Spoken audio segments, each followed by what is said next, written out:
Welcome to another episode of State of the Wizards, episode 54. I'm your host, Decan, along with my co-host, K. Jose, and we are the voices of the unheard. K. Jose, what's good, my man? What's going on with you? How you doing this evening, my brother? Doing good, man. Doing good. Let's see if we can get through this episode without me having any technical difficulties. All right. All right, my man. So tonight, my dude, we'll discuss the losses versus the Cavs and the Celtics. And what do you want the Wizards to do differently versus the Hornets in our next game? How impressed are you with Bilal's resurgence these last two games? And what value does Jonas, Brogdon, and Kuz hold for the Wiz come the trade deadline? Coming up next on State of the Wizards.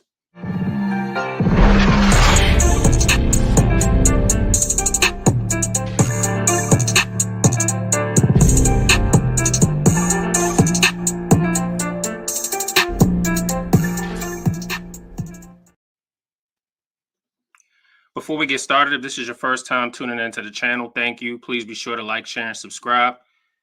We want our followers to know we have a brand endorsement opportunity with this. We want to help out local businesses of the DMV. If you or someone you know owns a business and would like for State of the Wizards to sponsor you during our podcast, reach out to us today. We will post the description of the plan below on this page and how to contact us. We want to promote you. We also have the link of our State of the Wizards store in the description as well. Be sure to check that out. Follow me at Wizards Mafia and follow K. Jose at DC Hoopla on the X app. Also follow us on the Blue Sky app. You'll find me at Wizards Mafia and K. Jose at DC Hoopla as well. Also, please follow us at State of the Wiz on Instagram and State of the Wiz on the X app and Blue Sky. All right, my dude. So, first question for you. The Wizards dropped games versus the Cavs 115-105 on the road and dropped the game versus the Celtics at home 112-98 and fall to 3-21 on the season. We're only trying to be positive within the outcomes of these losses. What did you like at least out of both of those losses? So out of both of those losses, I actually like that we saw Bilal actually play a lot better. We also saw Sar play a lot better. And Champagny in his start, he had 16-8 against the Cavs, and he actually had 13-14 against the Celtics. So with Bilal, Sar, and Champagny, I mean, the way they've been playing these last two losses, I'm actually impressed. So I like the fact that those guys are playing much better, that we're seeing something. We're seeing some growth out of those young guys. But definitely I got to give a shout out to Champagny for being ready and being a professional, coming in and giving us quick, solid production. So that's what impressed me. How about the Celtics game? I know not many people expected us to win that game either. Those are obviously the two powerhouse teams in the East, the Cavs and the Celtics. But was there anything during the Celtics game that you saw that was kind of impressive? Yeah, actually, the aggression that Bilal had in that first quarter. I mean, there was two plays when he shot 3-pointers with KP, the former Wizard, on him, and it got to the point I think that they switched and had Jason Tatum, because KP was daring Bilal to shoot the threes, and he was actually making him pay for it. So Bilal was aggressive in that game. He didn't settle. He finished out with 19. He was 8 for 20. I mean, I don't mind him taking 20 shots. He should 3 for 8. But just the aggression that he had in that game is what was impressive. And, Champagny, he gave us 13 and 14. Very solid production, 5 for 11 from the field. I mean, 1 for 5 from downtown, but solid production. Sar had 14 and 6. So, again, it goes back to just seeing growth from those guys. I was very, very happy about that. It's nasty, Jason Tatum. How can you be silky smooth and herky jerky on the same possession? Silky smooth spin and the herky jerky go, man. Let's get back. I thought that was me for a minute. We're here herky jerky from Bilal. We're hearing herky jerky from Bilal, but here's my thing, man. These guys played exceptionally well as far as at least being able to stay aggressive. In the first half of that game against the Celtics, one thing that I recognized, you know, of course, Boston scores with the best of them, right? But I noticed one thing about the Wizards' aggressiveness on the perimeter. You saw the likes of Bilal staying aggressive, Champagny staying aggressive, like you said. Champagny 13 points. I think you said 14 rebounds, right? Mm-hmm. I mean, again, that's all you can really ask for is that this team stays aggressive in these losses. I think that you can learn each game what each player does and what each player brings to the table and what their strengths are. So I Right. think as time goes on during the season, you are seeing the team play with a little bit more intensity game by game. Yes, the Mm-hmm. outcome isn't really what we want it to be, but it absolutely adds to whether or not there's going to be improved growth going into the next game. I think from the Cavs to the Celtics, you saw Bilal continue to pick up his aggressiveness, continue to attack the basket, continue to shoot the ball at a high clip, and that's all you can ask for in these losses, right? So Right. with each loss, you want to see the improvement by each young player. Like I said, Champagny. I mean, what can we really say about the guy? He's really come in. He's really given us an extra jolt at that position. Mm-hmm. Bub Carrington actually did play pretty well as well against the Celtics. He had 11 points and 10 rebounds. Mm-hmm. So again, when you see that these guys are actually improving game by game, we want the improvement to then rub off on a team effort, a total collaborative effort. But right now, the individuals is what I'm noticing in these losses that are shining. So I am seeing that, and I do like that. What would you say about Mm-hmm. that? Yeah, I agree. Forgive me for forgetting Bub Carrington against the Boston Celtics, him having that double double. Yes. So it's not really about the losses. It's just a matter of the growth, and even I think Will Dawkins had recently just said that. So to your point, that's all we can ask for is just some growth from the young guys. That's what I'm looking forward to. That's what this season was about. It's supposed to be about, and even going against Charlotte, I'm expecting the exact same thing, some form of growth from the young guys. I just want the aggressiveness to continue from game to game. Like I said in a previous episode of State of the Wizards, don't turn that shit off. Keep it going. Mm-hmm, mm-hmm. So that'll bring me to the next question. K. Jose, what are you looking for the Wizards to do differently versus the Hornets?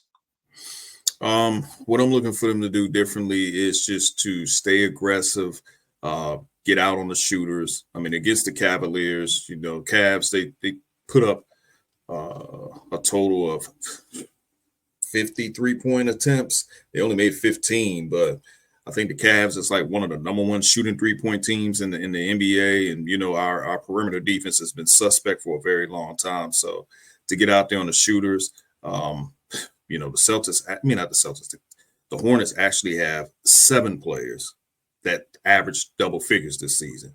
So we know that LaMelo is leading the scoring of the team with 30. Brandon Miller's giving you 21. I think he's like a game time decision. So I'm going to assume he's going to play. But, Miles Bridges is giving you 16 and a half. So they can put up points. Again, they got 7 players that's averaging double figures. So they got some support. And we just got to play tough and be aggressive. I want Bilal to continue to be aggressive. I want Sarr to continue. I just want all the young guys to keep that aggressiveness and for Poole to continue to be a leader for this team. Absolutely. I got to definitely throw the fact in there that Poole needs to stay consistently a leader as well. We had a whole show dedicated to Poole being a better leader and what it means for Poole to have the keys. And, I did see that was displayed over the last couple of games, just continuing to stay at it, continuing to stay consistent with that leadership. And I think eventually, all you can hope for is that some of this hard work will eventually pay off, and some of these things will result into wins, and that's all you can hope for.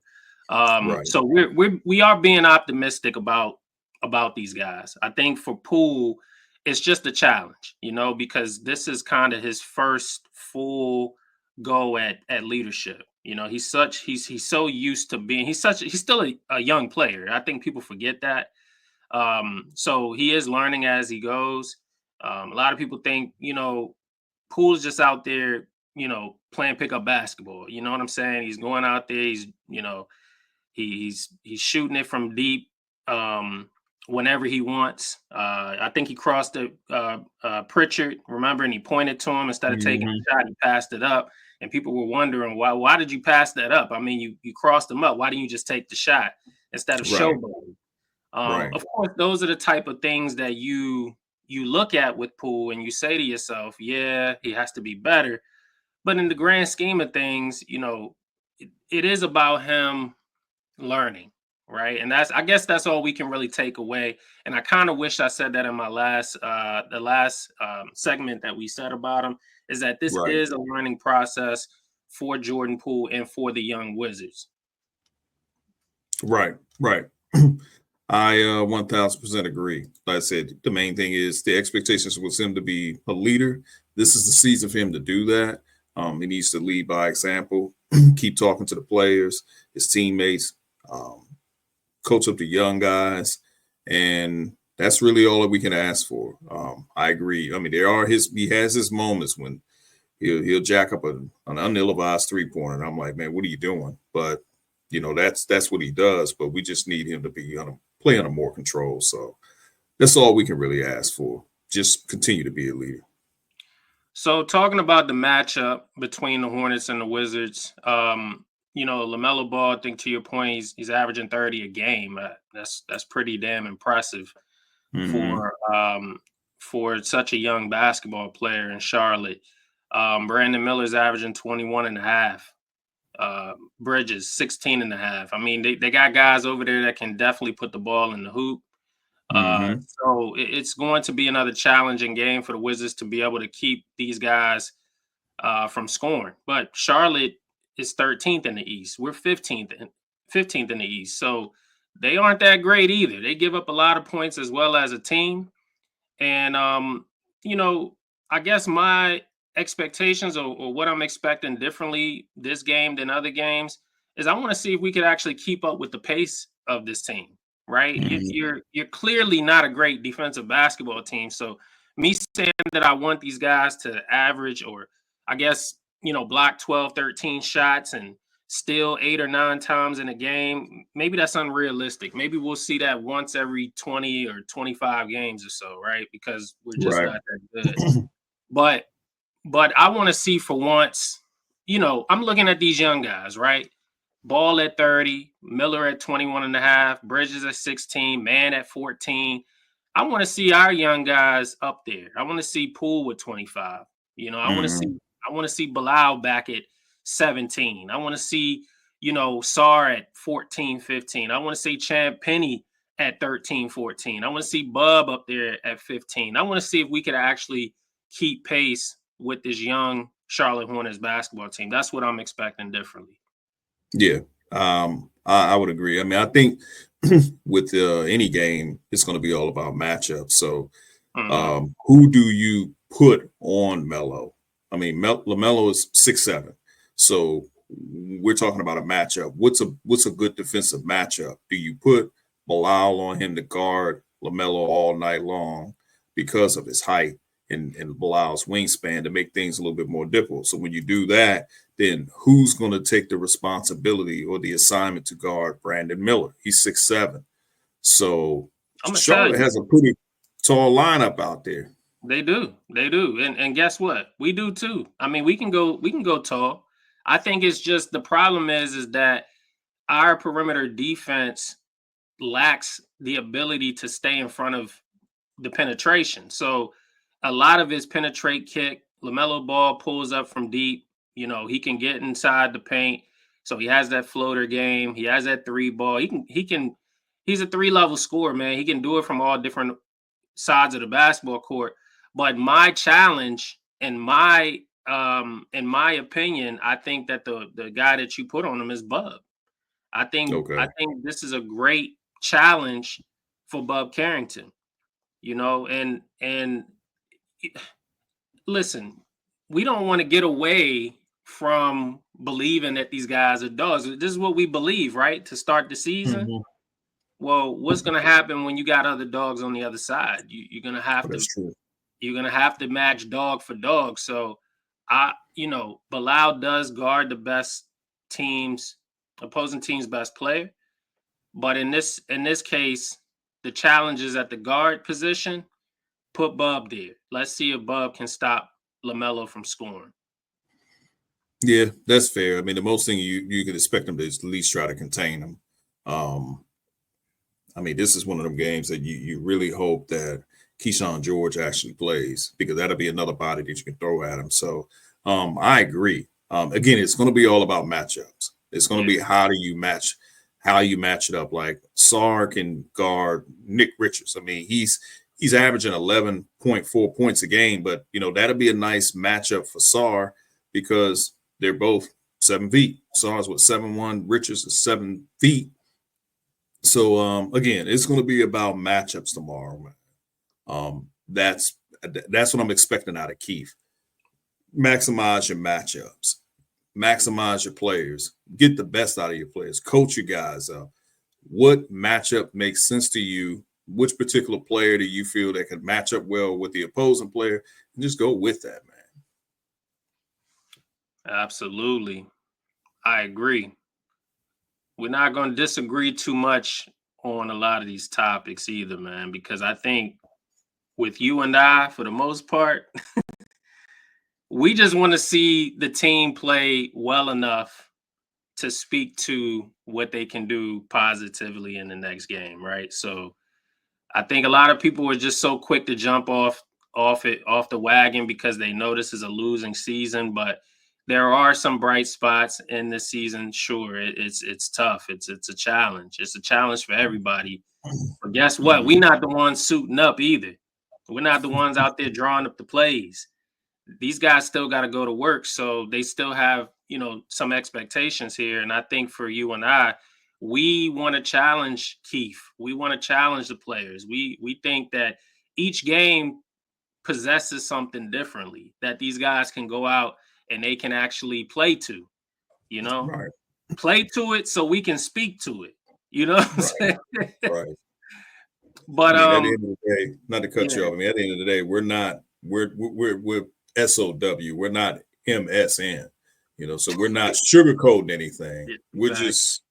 We're just being honest about what we see. And again, the rebuild is not meant for the weak. We asked for this, and we know that in order for us to get to winning ball games, we're going to have a few seasons of bad basketball games. So at the end of the day, you got to find a method to the madness. And that's what we're doing right now. We're trying to find a method to the madness. And it's okay. Be content with it for now. This ain't forever. You know what I'm saying? I don't think any of us want to be in this position. I mean, every fan had to experience this with their professional sports team. I mean, Knicks fans for a long time, Sixers fans for a long time. They can understand. There was a time where, we were going to the playoffs, every other year with John Wall. If I'm not mistaken, I think the Knicks was trash during that time. They had to endure a whole decade of trash. Melo was really keeping that team afloat. But you see what happened when, they drafted Porzingis and then they let him go, and then all that shit that came down, during the Phil Jackson situation. So every team goes through some of these things before they finally get themselves back to contention. Yep, absolutely. Don't disagree whatsoever. One other thing I wanted to point out before we moved on was the team comparisons. the Hornets, like I said, they're not that much better than we are. They're 25th in points per game as well. They score, but they don't score a lot like we do. Their field goal percentage, they're last in the league in field goal percentage, they're 30th. But we don't shoot any better. So there's a good possibility, that game, the next game is going to be very, very ugly, shooting wise. Or it could be it could look very, very good because both these defenses are just horrible. Assists per game. This is one thing that I wanted to highlight. And I think that every Wizards fan can appreciate this take right here. We're 23rd in the league, and we're only getting better. I think last week or 2 weeks ago, we were 28th in the league in assists. So we're actually improving as a team in assists per game at 24 assists per game. So that number is slowly creeping up. So we are getting better there. Here's another one you can appreciate: block shots per game. We're 6th in the league in block shots per game. Right. So being top 10 in block shots, what did I just allude to in the segment about, I can't expect this team to have 12 blocks a game, but hey, we're halfway there. You know what I'm saying? Like we're averaging 6 blocks a game. So that's something to actually be pretty proud of. What would you say about that? Oh, absolutely. I mean, the blocks per game, I mean, that comes with us having Sarr on the team and Bilal. Those guys are blocking shots. So rim protection is something that I've always wanted us to have. I think we've kind of never really valued it as much. I want to say we kind of stopped valuing it when we traded JaVale McGee. And God damn, how many years ago was that? I mean, that's over a decade. Yeah, so you got to have rim protection, man. You got to have it where, of course, we know teams scoring in the paint, but you got to have a defensive center down in that paint that's going to make teams look and say, well, where is he? I mean, we had it with Gafford, but it's a big difference when you got a 7-footer compared to a guy who's 6'10". So I can't be mad at that, man. I like the fact that we're actually blocking shots for a change, and we're not the victims of our shots getting blocked. Right, exactly. Jose, how impressed are you with Bilal's resurgence the last 2 games? Man, I'm actually very impressed. I'm going to actually go 3 games. In the last 3 games, he's averaging 21 points, 5.3 rebounds, 5 assists. Just a month ago, when we was on Chocolate City Hoops, we were talking about the resurgence. We were just talking about how Bilal was improving. And then, of course, he had that stretch.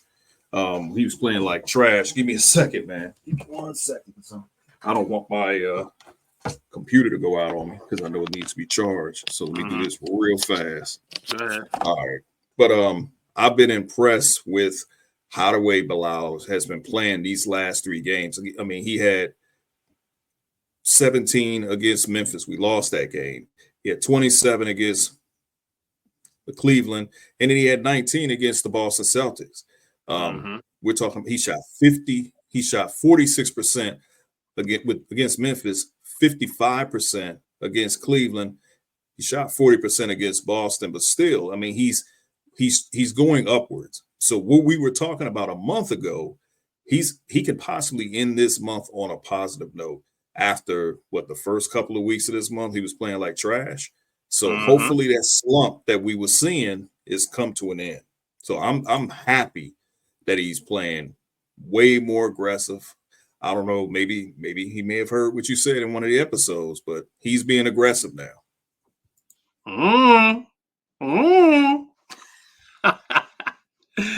My man Bilal. Oh, you sipping over there, huh? Hey, wait a minute. Let me see that mug real quick. State of the Wizards. Hey, that cup fresh, bro. I can't even front. That cup is nice. Absolutely. By the way, go to the website, get this cup. Hey, the plug. Absolutely. Look, man, Bilal, monster performances over the last 3 games. You're right. I said last 2. I meant last 3. Averaging 21, 5, and 5 over his last 3 games.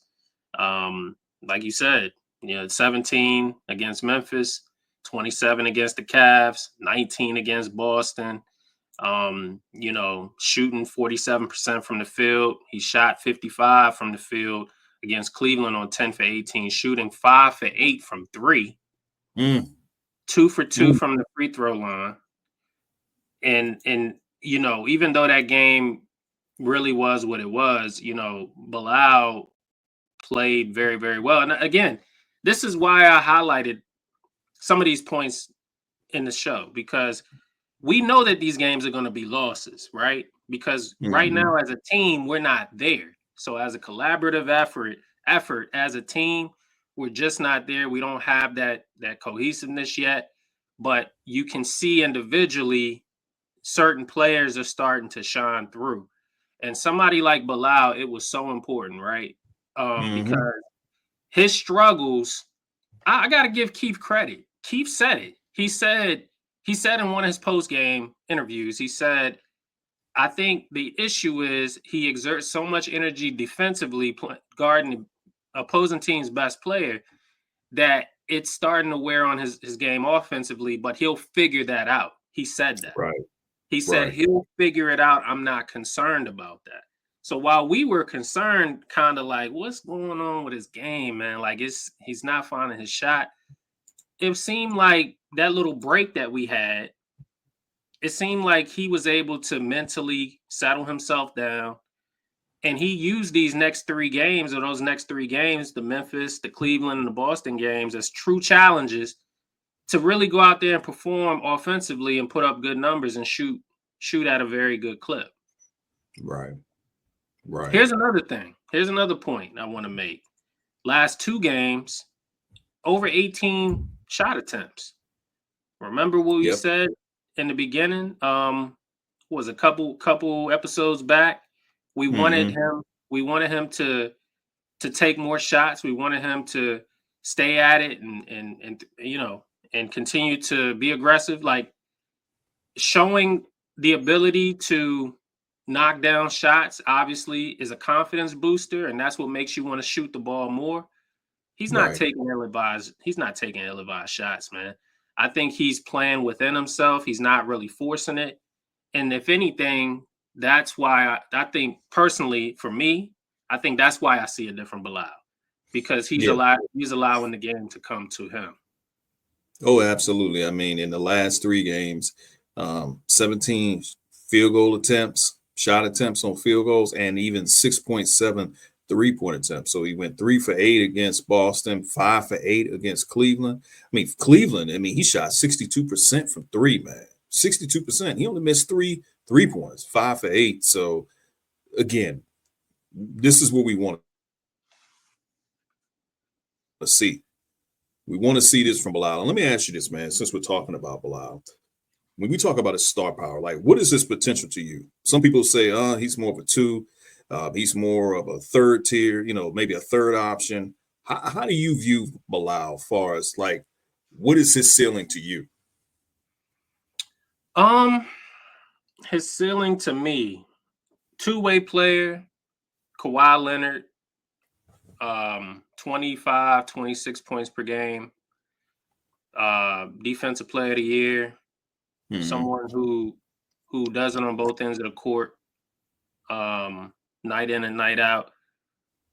And look, maybe that's maybe that ceiling's too high for Bilal. But when you ask me that question, only thing I can think of is a guy who turns into a 3-level scorer, right? Who's already a great defensive savage. All he needs to do is just add elements to his game, and you have the total package. I think that's what I see. A lot of other people, they don't see that. They think that he's just not a dog. They don't think he's aggressive enough.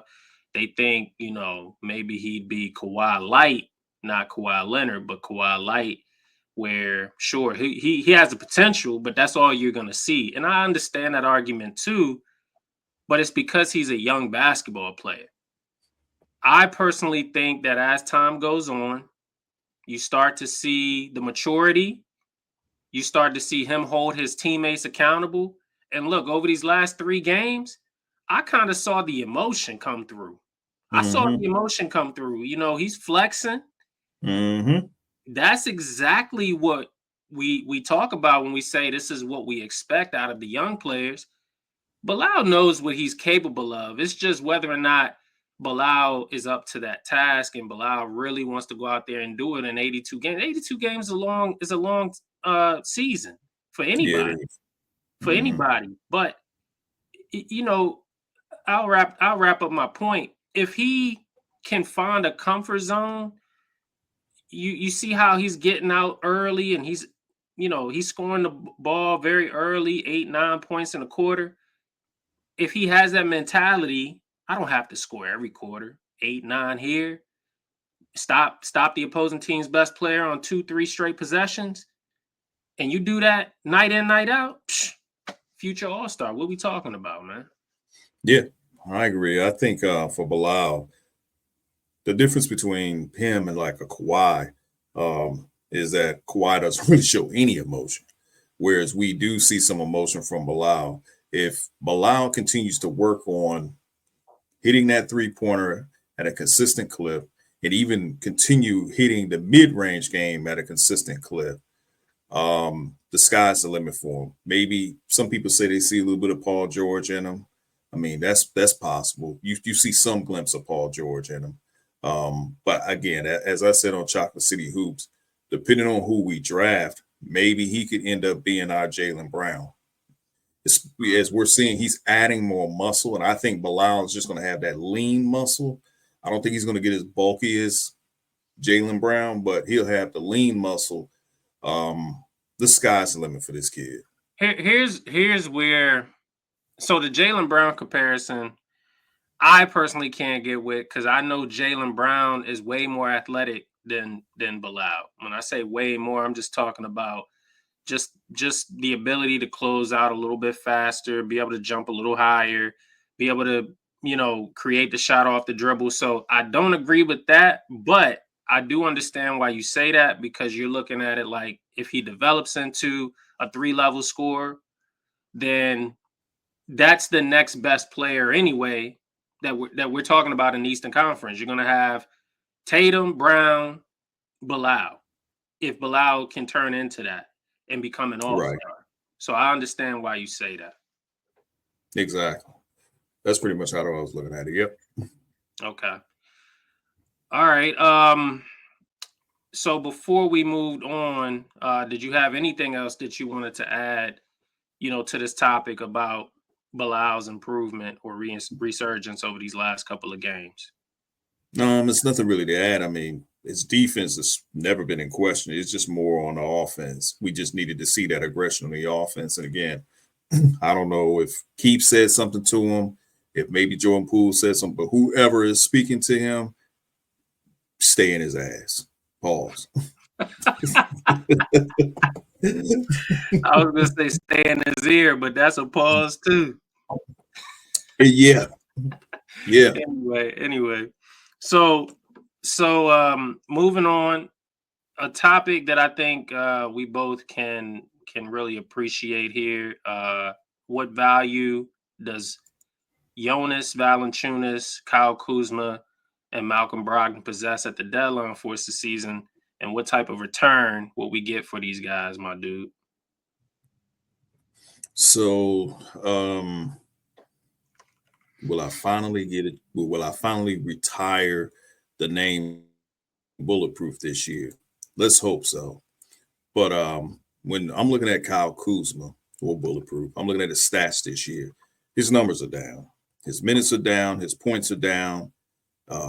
Field goal percentage is down. Like everything is down this year. He's averaging almost 16 points a game, shooting 42 from the field, 27% from three-point range, like ridiculous low, 68% from the free throw line. So when I'm looking at these numbers of how the way he's playing this season, the team has reduced the asking price allegedly to where it's like 1 first-round pick. When I'm looking at these numbers, I don't see how you even get 1 first-round pick. With his numbers being low the way it is, and 2, with it looking like his body language of him not wanting to be here, I just don't know how we're going to be able to squeeze a first-round pick out of any team that has interest in him, because he's not the only veteran that other teams are looking at. So if we're getting seconds for him, and I don't mean like you're getting food and then you're going to ask for seconds. I'm talking about second round picks. If we're actually getting seconds for him, you just need to take that. I just don't know what his value is. I don't know if we can get first round pick from him. My man said we not getting another plate for Kuzma. We talking about getting second round picks, bro. You wild for that. We look, you only eating one plate. That's all you get. Look, man, the seconds, you're right. Second round pick, multiple, it's possible. When we talked about it, we've always said that getting multiple getting 2 first round picks was a little out of the realm of possibility, not much realistic or not so realistic for Kuz. I think the 2 first round picks, I think when the new front office was coming in, they was looking at Kuzma's value 3 seasons ago. Right. Here's an article from Sports Illustrated I read, and it was pretty interesting. The very first line said, the Wizards forward Kyle Kuzma has been a name featured in trade rumors ever since he arrived in the nation's capital. This man's been on the trade deadline since he got here. And it makes you think, because it's absolutely true. The man was supposed to be traded before he suited up for us. True. That is true. Kuzma has always been in the trade rumors. But 4 seasons ago, you would have been able to get those 2 first round picks for Kyle Kuzma because his value was much higher than where it is now. We re-signed Kuzma in the offseason. His value has declined. And this season, a lot of people attribute it to, well, it's because he's not performing. But truthfully, last season, we weren't really able to get anything at the trade deadline. The only team that was actually willing to offer the Wizards, I guess, a package for Kyle Kuzma. There was rumors that 2 first round picks was there. I personally don't believe that to be the case, even though that's what the reports were. But they say they had a package for him, and then the Wizards asked him whether or not he wanted to go to Dallas, and then Kyle Kuzma rejected the deal and said he doesn't see Dallas as a what did he say, a championship team, even though they made it to the finals last season, which was pretty wild. He's like milk. Yeah, you're right. Right, that take was pretty horrible. But I'll say this: it's very interesting how his value has declined, because now the Wizards have to just settle for what they once believed would be a much better package. They have to settle now for whatever it is. And obviously we want those assets, but they're not going to be the assets that they originally thought for a 30-year-old next summer Kyle Kuzma. Right.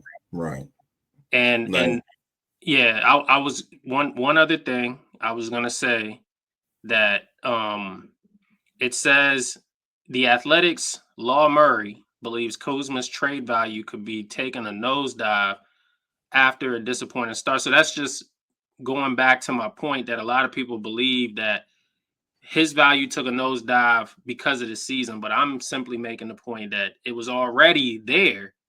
We only had one team willing to offer us 2 firsts last year, according to a couple of reports, and that was the Mavericks. So it really wasn't where people thought it was even last season. Go ahead. Yeah. Again, I mean, what I hope that doesn't happen is it turns out to where Will Dawkins overvalued him too much, to the point that I guess you would say it is that way now, because if they're settling for a first round pick, and he may even get to the point where you have to just get second round picks, then that means you actually shot yourself in the foot when it came down to the value of the guy. I still don't get the whole asking him if he wanted to go to Dallas. I have to reference again, you didn't do that with everybody else you traded, especially like Denny. You didn't ask him. You just sent him to Portland. When it comes down to bulletproof, whatever team is willing to give you something, if it's more than what you think you could get, take the deal. Let's not play this game again of holding him here, especially when you can tell by the body language he's ready to go. It's the divorce has to happen. So we're back at this point of what should we do with a veteran player on a bad team. I'm just so tired of being at this crossroads, but we got three. We're talking about one right now. What about the other two, Jonas and Brogdon? What kind of value do those guys hold by the trade deadline? For Jonas, man, again, I'll say it. To me, I think the best destination for him would be the Knicks. And the reason why I say with the Knicks is because it goes back to what you've been talking about, and we've both been talking about it, but you've been talking about it a little bit more, is the protection on that first round pick that went with John Wall. New York Knicks actually need another big body. We give them Valanciunas. We're going to have to take back Mitchell Robinson, who has one more year left on his contract, but it's only like $12 million. I'm okay with that. I mean, I don't think he's played none this season, if I'm correct. So if it takes you moving Valanciunas, which I don't really have a problem with us moving him, I'm more concerned about getting those protections off that pick, because as we're looking what's going on with Phoenix, they're talking about trying to go all in with the win now. But if it doesn't work for them, you got to think that at some point they may have to pivot. They may sit there and say they're not going to, but I think at some point they're going to have to pivot. When it comes down to Malcolm Brogdon, you're going to have to move him too. I like the veteranship he's bringing since he's been here, the leadership he's brought since he's been here, but he doesn't fit the timeline. So, yes, it's good that he's reunited with his former Virginia Cavalier teammate and Anthony Gill, another player that we should move on from. We get that, but, they can have that reunion somewhere else in another zip code. I'm with you. I think Brogdon, despite his veteran savviness and his leadership, Brogdon, aka Andre Miller, he can take that veteran leadership and apply it to any win now team, any team. I look at somebody like the Warriors, for example, right? The Warriors could be one. The Sacramento Kings could be another. Ironically enough, these are the same teams that are possibly destinations for Kuzma or Valanciunas. The Lakers could be a team that jumps in that Kuzma sweepstakes. I know there's Sacramento there that's been a team that's always been connected to Kuz during the off season. Golden State Warriors is another team that could probably add Kuz. I see here that Jonas is likely to entertain or have teams entertain him around the trade deadline, and these are teams like the Knicks, like the Lakers. Who else needs a center right now to kind of bolster their I would roster? say Miami is a team that could use a center. Yeah, Miami is another one. They could use one. I mean, I don't know what they could offer, but the Clippers is a team that you can possibly send one of these guys to. Yeah, so exactly. There's plenty of teams out there, but it's the matter of what they're going to give back. So you mentioned the Lakers, and I know you've seen some mock trades where they have us getting Gabe Vincent and like a second round pick or something like that. And it's like, do you trade Valanciunas for Gabe Vincent? Or was it Vincent Gabe? Or whichever way it is. He got two first names. Whichever way it is. Yeah, Gabe Vincent. No, I wouldn't entertain that type of deal. What I would entertain, and I'll tell you, I did see this. Valanciunas to the Spurs was one. Okay. I would entertain that because the Spurs definitely have capital. The Lakers, a deal, getting assets and getting capital back. We're talking years down the line, man, 2028, 2029, 30, whatever. We're talking about assets that we're not going to see at least until the end of the decade. You know what I'm saying? And we're in the start of our rebuild. And I kind of want Dawkins and company to look at teams that can net us a set of assets and valuable returns right away. Yeah. I did see that Jonas Valanciunas could very well be linked to a team like that. But I mean, again, a lot of teams are going to simply say, this guy will be great for us. You know what I'm saying? Because he's a veteran presence. I think Will Dawkins said that for the Wizards, right? Because that's how we ended up signing Jonas Valanciunas, being that veteran guy for somebody like Alex Sarr. But it does come to a point where you're like, okay, well, he served his purpose here, which was only half a year or a full year, whatever. We signed him to 3 years. There is a good possibility they don't move him at all. And they just continue to keep him in his veteran experience. But my belief is that you want to move these guys now, so therefore you can build sooner than later with those assets. Yeah, I agree. Again, they don't fit the timeline. So the reality is that you got to move these guys.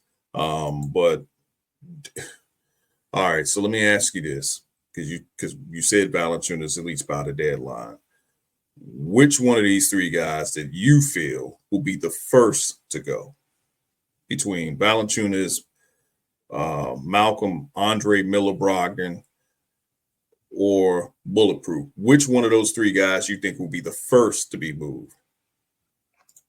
Valanciunas will be the first to be moved. Okay, why do you think that?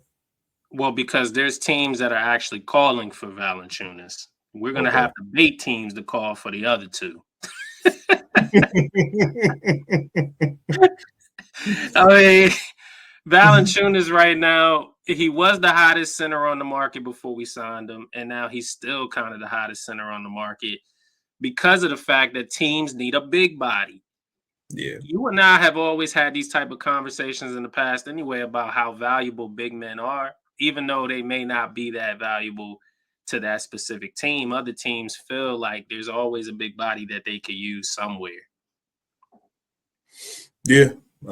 It's funny you said the other two, we got to kind of like make teams call them. So we got to attach something to them, right? We got to attach some women alongside them. It's like, hey, you can get this player and you can get this baddie right here at the same time. I'm just saying, but I'm telling you, yeah. I mean, I don't know if, like, when it comes down to Bulletproof, I don't think anybody's calling him. I think teams, to your point, I think teams are looking at him, but they're also looking at other options. Like, okay, well, what else is out there besides him? And because we know that Jimmy Butler is kind of like on the market, we know that once he's moved, and all signs are saying that he might end up in Phoenix. I don't know how the hell Phoenix is gonna pull that off. I mean, they gotta move Bill, and Bill got to waive that no trade clause. But if Butler is actually out there, then once he's gone, then the next guy is Dorian Finney. He's going to be next. And then it's like, who else is left? Oh, Bulletproof and Jeremy Grant. Yeah. Which one of those two guys do we value the most? Yeah, I saw that. I just don't want Bulletproof to still be here. So that's why I'm saying, like, if a team is willing to offer you a few seconds, by all means, just go ahead and just end this roller coaster.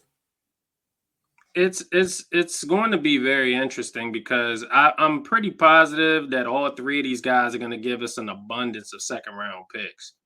Mm-hmm. I have no doubt in my mind that no team is going to offer us a first round pick. I believe that all of these guys are going to net us future seconds and probably an expiring contract. But I think that Jonas holds the most value, believe it or not, out of the other two, because teams are going to want to utilize him come playoff time. They just, you've had teams just value certain big men differently. And I think Jonas Valanciunas, for whatever reason, has always been a hot commodity on the market. His name's always rung bells around the league as far as, adding contribution to a team that's competing or contending. And I don't know if Kuz has that same ring around the league anymore like he used to. That's why I said 3-4 seasons ago. I don't think teams now.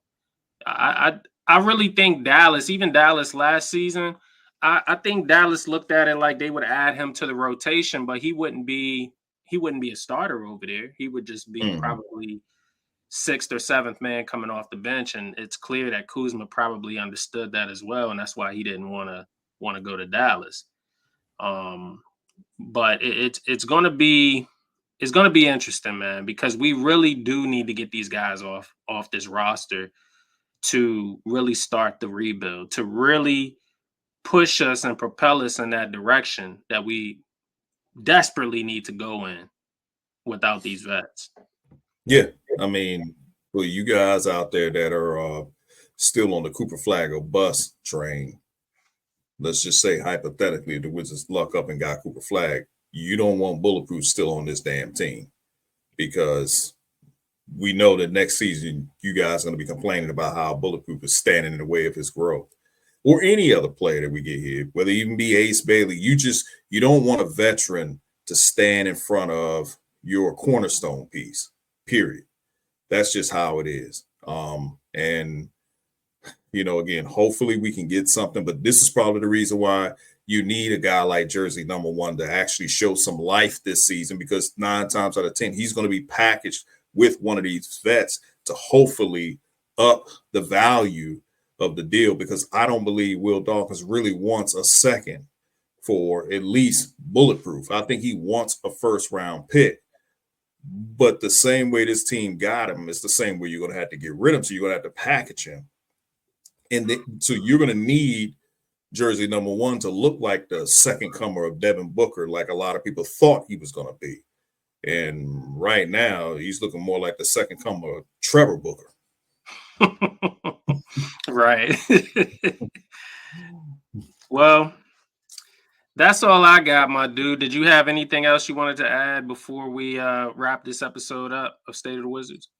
Nope, I actually do not. Make sure you guys like, share, subscribe. We definitely appreciate y'all coming up here, chopping it up, listening to us. Drop a comment, man. Again, you guys are watching. Drop a comment. Say something. Absolutely. So with that said, this does wrap up State of the Wizards. I want to thank you, my dude, for coming on, chopping it up with your boy as usual.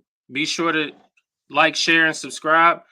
And also, at the end of this video, if you tuned in all the way to the end, we have dropped an ability to be able to contribute to the channel.